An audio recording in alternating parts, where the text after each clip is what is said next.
The PKD Foundation is monitoring the unprecedented COVID-19 pandemic, and we want to keep the PKD community informed. My name is Nicole Haar, and I'm the Director of Community Engagement at the PKD Foundation. Please note that the PKD Foundation does not offer medical advice, and the information shared during this webcast is not intended to be a substitute for consultations with your healthcare professionals. Care and treatment decisions related to your health must be made in consultation with your healthcare team. Joining me is Dr. Daniel Cukor, and he will be addressing concerns submitted by the PKD community about how all of us are impacted by the additional stress and anxiety the current pandemic is adding into our daily lives.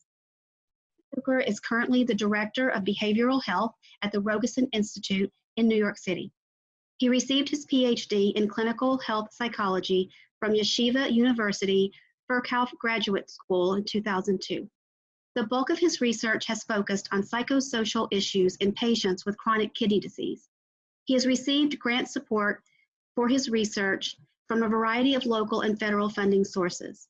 His current research interests are focused on depression, anxiety, sleep difficulty, pain, and caregiver burden in patients with end-stage renal disease.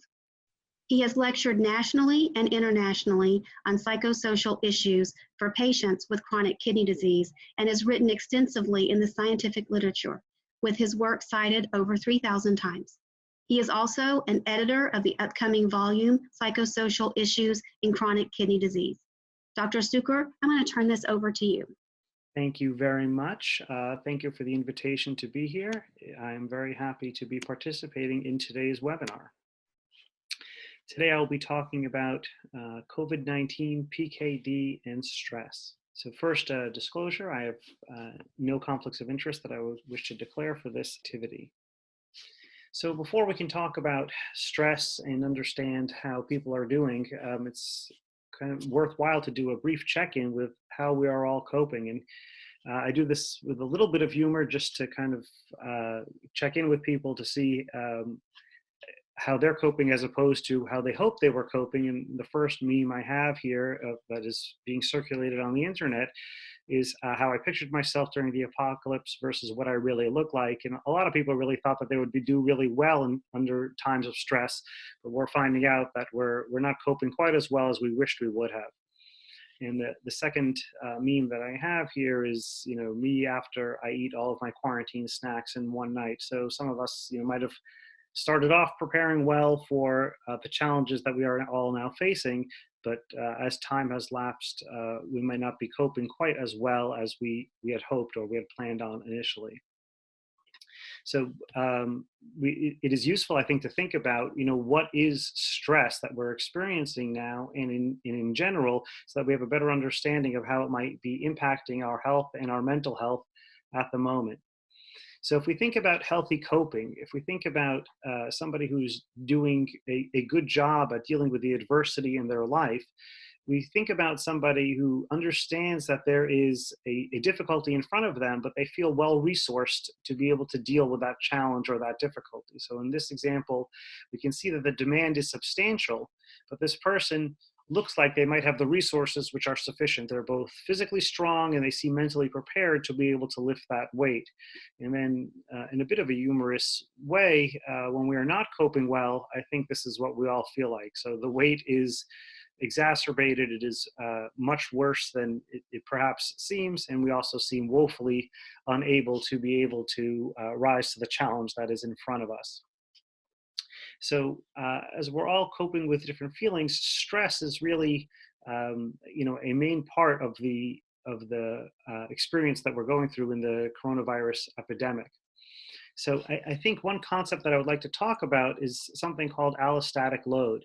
And very simply, it's the cost to the brain and the body of the continued allostatic response. And the allostatic response is the idea of that we're trying to maintain homeostasis, we're trying to maintain balance, and the effort that the body has to put in to maintain that physical and mental balance is called allostatic load. And this idea was introduced by Dr. McEwen, who is a researcher at Rockefeller. And this is how he described it, is that if life is presenting you with 5 kilograms of challenge, we need to mount a 5 kilogram response to be able to maintain that balance, to be able to maintain harmony in our lives, both physically and mentally. But however, if life gives us a 500 kilogram amount of challenge, then we need to mount a 500 kilogram response to be able to maintain balance. And obviously, mounting a 500 kilogram response requires a great deal more effort. And as well, as you can see from the seesaw in the picture, it begins to show strain on the system as well. So it becomes challenging over time to maintain this amount of response. So to kind of bring this to PKD populations into the current times, this is kind of my interpretation of the seesaw, is that, under normal circumstances, we have life demands, and everybody's got challenges in their life. And, on a good day, we have enough psychological resource that we can put sufficient amount of effort into maintain wellness. Now, if somebody has the additional challenge of dealing with PKD, so then there's these other things that are on top of our usual life demands. Often people talk about existential strain, not knowing what the future is going to hold. As a result, there's financial insecurity, there's changes to your family dynamics, there might be some transmission guilt, or even some illness effects. So all of those things are on top of all of the normal demands of life, and that all requires people to mount a larger response to deal with all of those additional demands. But now, if we're thinking about times in the life of the pandemic, so COVID-19 is this kind of gigantic stressor which is impacting everybody, but it's compiling with all of the other stresses of daily life, plus all of the other stresses of dealing with a chronic illness. And the problem with all of this extra strain is that we know that our mental health and our physical health are all linked with one another. We have a biopsychosocial model of illness, which includes the biological, psychological, and social components of our lives all interacting together to provide health. So if there's a challenge in any or in all of these things, it really is something which can impact all domains of our life, and most specifically can impact all of our health. So there was a study done on PKD patients in England. 135 autosomal dominant PKD patients answered a questionnaire, and what they found was that over time, that depression, more than the actual EGFR, than their kidney functioning levels, that the depression was more predictive of pain, sleep quality of life, and mental and physical functioning scores. So what we see is that when people are coping well, they're able to do well. And when people are feeling overwhelmed or depressed, everything seems to suffer, their physical health and their mental health as well. So it is really important for our own health and for the people that we care about that we are able to maintain a balance of both our physical and mental health, even in times of challenge.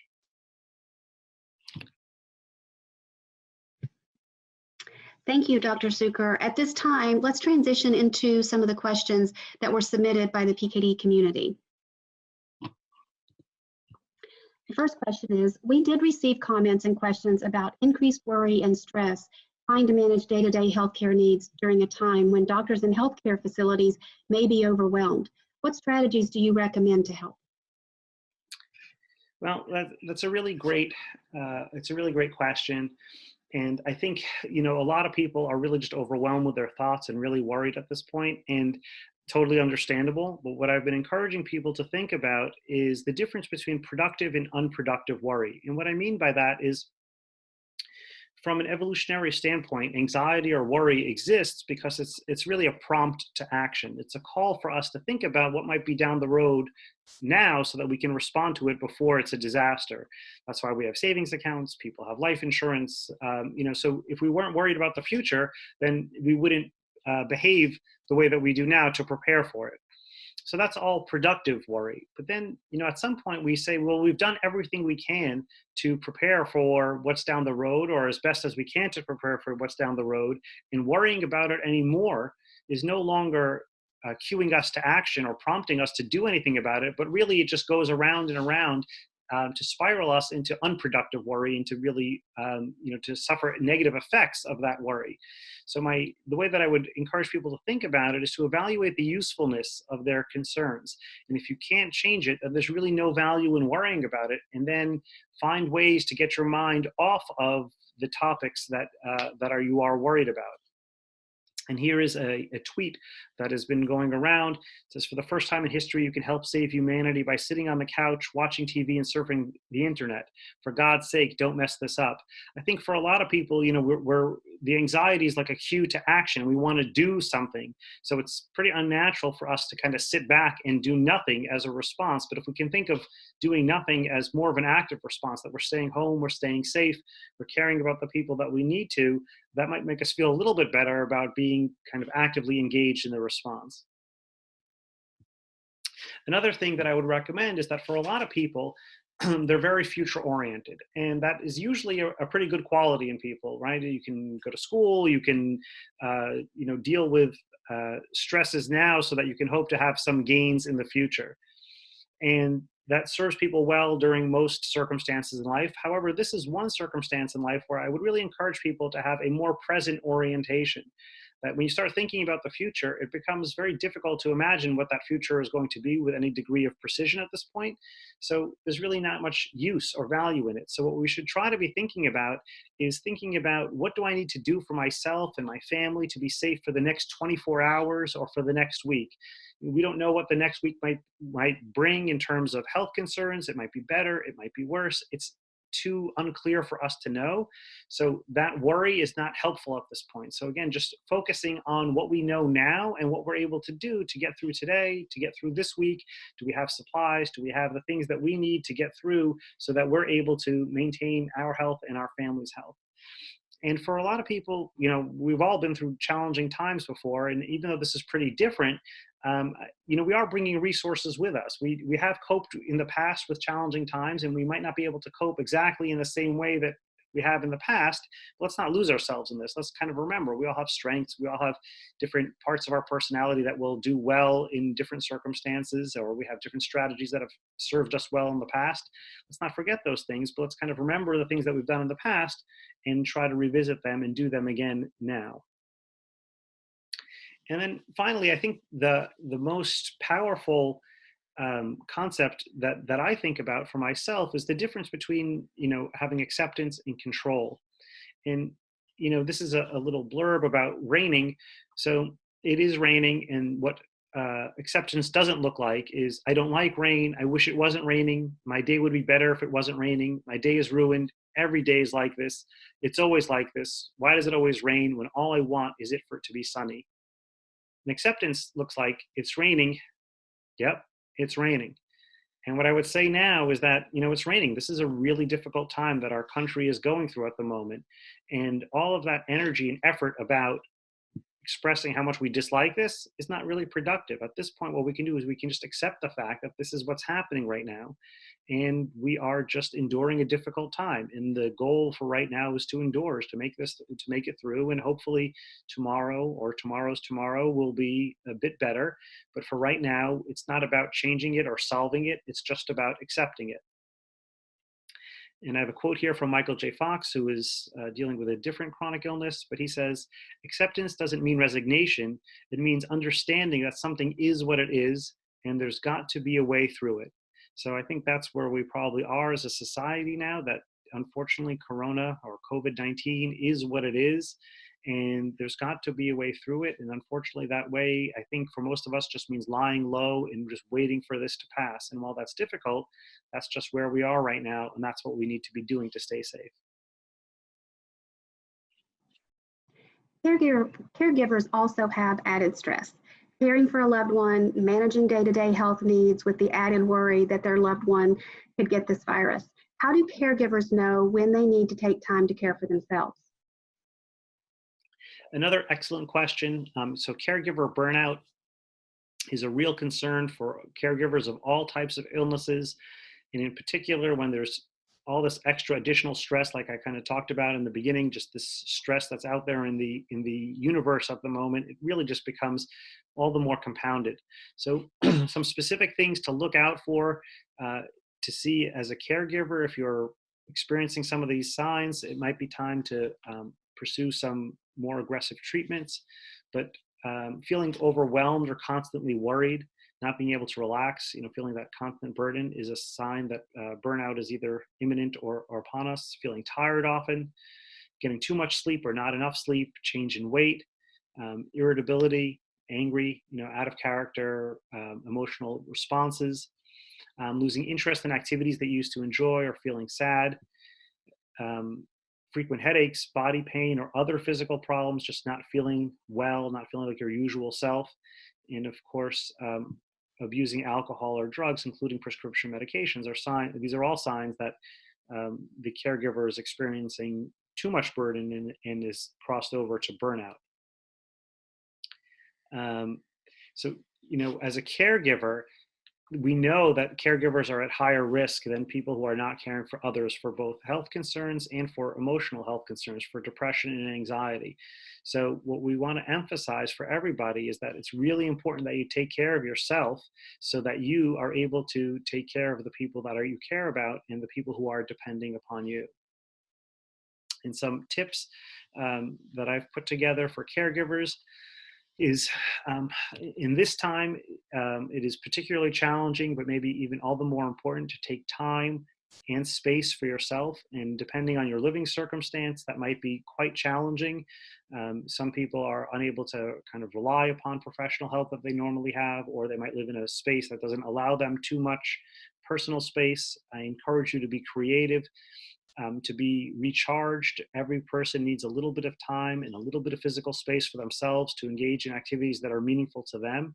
So we need to take that time for ourselves so that we can recharge and be back to care for others.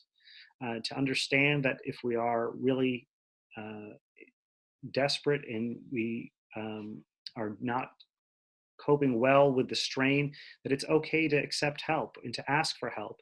There are resources, even though it's limited at this time, there are many resources that are still out there. So begin to look for ways that you can get some help from other people to lighten your load. To focus on what you are able to provide. Sometimes we're very concerned about the future. What happens if this happens? Can I do that? Can I do, what will I be able to do? What won't I be able to do? Again, focusing on what you are able to provide might give you a sense of kind of more empowerment than just focusing on all the things that you're not able to do at the moment. To get connected, to find other people who are going through something similar, other people in your social network. Very often we tend to isolate when we're feeling a bit overwhelmed. That's exactly the opposite of what we should be doing. We should be really looking to connect to other people, seeking out that social support so that we can feel recharged and that we can feel energized to be able to care for our loved one. And set a personal or family health goal is another nice tip. If you want to it's hard for everyone to kind of maintain regular routines, but if we want to exercise, maybe that's something we can do as a family or something that we can do personally, but to set some particular health goal. And even if we're not able to exactly meet it, having a goal that we're working towards can make people feel just a lot more psychologically in control. Gives us control of the day, gives us control a bit of our future. We're not giving up hope. We're still trying to improve our health. So it can be both physically and mentally very beneficial. And like I said before, the caregiver has to really learn to prioritize their own well-being so that they'll be able to provide the type of care that they would like for their loved one. What is your advice to help patients manage loneliness during this time? Another great question. We're all experiencing social distancing now, but for a lot of us, social distancing has turned into social isolation. So I think you have to be really thoughtful about how you spend your time, and that it's really important to think about ways of being productive. So we all have lists of things that we would like to get at. We'll call your procrastination list, or things that you would like to do one day when you have the time. Well, this is probably the time in life when we are going to have more time than usual. So, what are those things that we wanted to do? Is there a skill that we wanted to pick up? Is there something that we wanted to do that we've never had a chance to do? I've spoken to patients who've told me, Well, one thing that's very important to them is, celebrating the holidays. And even though kind of Easter was not celebrated in the typical way that they would have liked to, they're looking forward to Christmas. And what they've begun to do is they've begun to knit sweaters for all of the people on their list that they would like to give gifts to. And even though they've always wanted to do this, taking this time now is both making them feel productive at the moment, but also making them feel connected to their family members, and also hopeful about the future that, in the not too distant future, things will return to normal. I've spoken to another patient who has said that they've always wanted to learn how to play guitar, but they felt they were too old and they never had the time to do it. So now they're taking the time, they're spending hours a day playing guitar. And, I spoke to a physician who is forced to be at home now, who had an exposure to Corona, and thankfully he's feeling well. But he decided, to help his patients, what he's going to try to do is he's going to try to pick up some medical Spanish over the next 2 weeks as he's recuperating at home. And I thought that was just a really nice way to channel some of the positive energy that he's feeling, to make himself into a better doctor, to make himself a more accessible physician, is to, pick up this language. And now he has the time to do it, so he's taking advantage of it. I think the idea, though, is that we need to challenge ourselves to create ways of remaining connected and infusing meaning in our lives that are probably a little different than the ways that we've been doing them in the past. And for some people, this can come a little more naturally. And for other people, it requires a bit more effort to be creative. But, here's just some suggestions of how to be creative and how you relate to others. You can text to people that you haven't been in touch with. From what I've been hearing from everybody, everyone is happy to kind of hear from a sibling, a cousin, a friend, anybody, a colleague. Anybody's happy to hear from somebody, just to kind of touch base, see how they're doing. People feel really validated that you'll reach out. So even though you might not have had a texting relationship with them in the past, this might be a good time to start that up. There's a new old thing going around called calling people actually on the phone, hearing their voice. So a lot of young folks today are not that accustomed to doing that, but they're kind of getting back into it. It's just nice to feel connected. And then there are these other kind of uses of technology, of Zoom calls or of Zoom parties, and playing remote games. And here's a screenshot of people that have had get-togethers for their families or their friends, all together through Zoom. And even though it's not the same as having a holiday dinner or everyone sitting together, it is maybe the next best thing. And here's a quote I have from an 84-year-old woman I was speaking with, and she told me, I just beat my 6 grandchildren in an online word game. They were playing online, and it's actually really nice. Her kids are all in different states across the country, and they never all get together with her at the same time. So this is a relatively unique experience for her to have them all interacting simultaneously with each other and with her. So one positive kind of silver lining of everyone being forced to socially isolate at this time. What about children? How can parents help their children cope with all the changes in their lives right now? So another really good question. It really depends, I think, to some degree on the age of the child and the particular needs of the child, but try to just kind of make some general comments. I think one thing, the top of my list was to limit exposure to COVID news and COVID stress. So that's true for us as well as adults, but it's particularly true for children, that they don't need the constant reminders of all of this, that it's helpful and healthy to have a bit of healthy denial so that they can kind of go about their regular day and not be so acutely aware of all of the strain of what's going on outside in the world. And in particular, the stress also, kids get their cues from their parents and from their family members about how worried they need to be about certain things. So if we can portray an image of, even though this is a challenging time, that we're coping and we're doing well, if we have that attitude in the house, the children will adopt that attitude as well. I think it's nice to emphasize what is in their control to stay healthy, talking about, hey, you're doing all the right things, you're washing, you're socially distancing, giving them a sense of empowerment that they're doing something which is helpful in the face of a virus which is very unpredictable, but they're doing all the things that they can do to be safe and in control. Another really powerful strategies to maintain some sort of regular routine. It might not be the same routine that you've had pre-corona, but normal bedtime, normal wake up time, some amount of physical exercise, regular meals, all of that helps kids kind of feel more on kilter. It makes them feel a little bit more that the world around them is kind of functioning normally. So the more routine we can make their lives, the easier it will be for them to kind of function regularly. One nice feature of everyone being home together is that we spend a lot of time together, but it's nice to have some designated time of like together time, screen-free time, or some sort of game or activity that the family can engage in, whether it's a physical activity, which is nice, or even just a board game, some kind of activity to engage with the kids in a non-stressed, kind of more usual, typical fashion. But in general, kids need some sort of physical activity, so that can be challenging when we're asked to stay inside, but we need to be thoughtful. I've seen parents have, set up parts of their home as home gyms. They've had, for younger kids, they create obstacle courses every day where they're running over the couch and they're, doing all different sorts of activities. So I think we need to be thoughtful and creative about providing some opportunity for our kids to be physical. I think our kids also need a degree of social connectedness. And it's nice that they can connect with their families, but it's also really important that they connect with peers. So we don't want them to be distanced from their friends. So thinking about ways of facilitating some interaction or dialogue between them and their friends is important. And additionally, kids need intellectual stimulation. So just watching, on their phone all day is not so healthy for them or productive. They need to think about something. They need to be challenged in some way. So if they have school, that's great. If they're not able to attend school remotely, thinking about some other ways of engaging them intellectually so that they can remain stimulated will be helpful. I just have some final thoughts here, which is that we're all experiencing a shared trauma. It is very unique. I cannot think of another time when the entire country and really the entire world is going through something simultaneously, and the amount of resource that we're putting into this is astounding.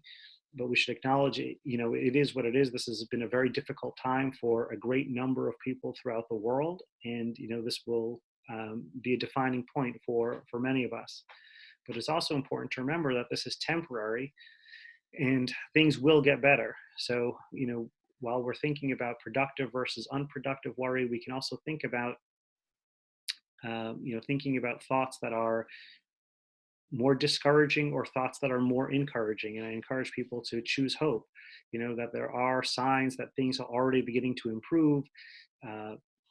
New cases are plateauing. The hospitals are beginning to respond. There are lots of indications out there that there's reason for cautious optimism.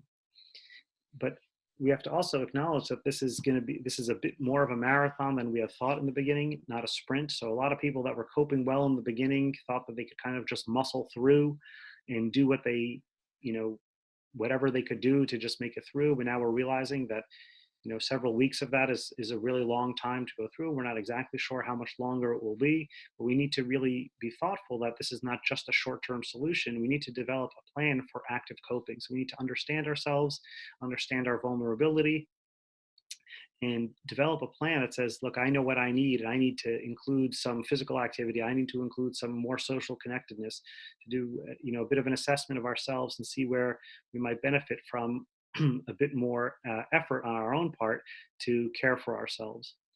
And the last thing that I will conclude with is a quote from Maya Angelou. It says, "You may not control all the events that happen to you, but you can decide not to be reduced by them." So we're all going through a very difficult time right now, but we can really choose how we're going to respond to this time. And for a lot of us, it will be an opportunity of difficulty, but ultimately of growth.